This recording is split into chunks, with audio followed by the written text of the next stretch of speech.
लाहौर बार हो, मुरीद की बार हो, फिरोज बाबा की बार हो, सांगरा की बार हो, शाहकौत की बार हो, चाहे पाकिस्तान के अंदर जितने भी बार एसोसिएशन हैं उन सब के नोटिफिकेशन जारी हो चुके हैं।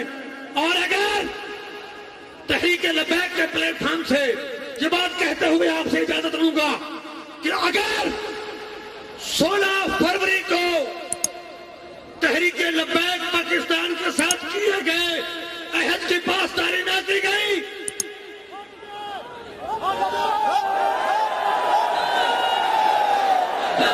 या रसूल अल्लाह लब्बैक लब्बैक लब्बैक या रसूल अल्लाह लब्बैक लब्बैक लब्बैक या रसूल अल्लाह। तो निकल के सहरा से जिसने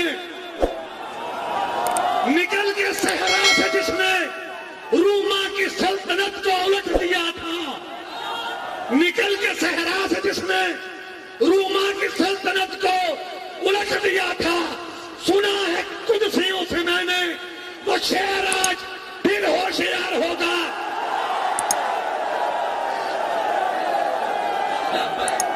तुम्हारी तहजीब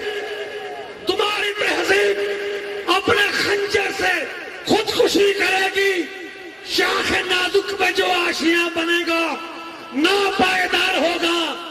हम जुल्मते शब में लेके निकलेंगे अपने दरबार कारवा को, हम जुल्मते शब में लेके निकलेंगे अपने दरबार कारवा को।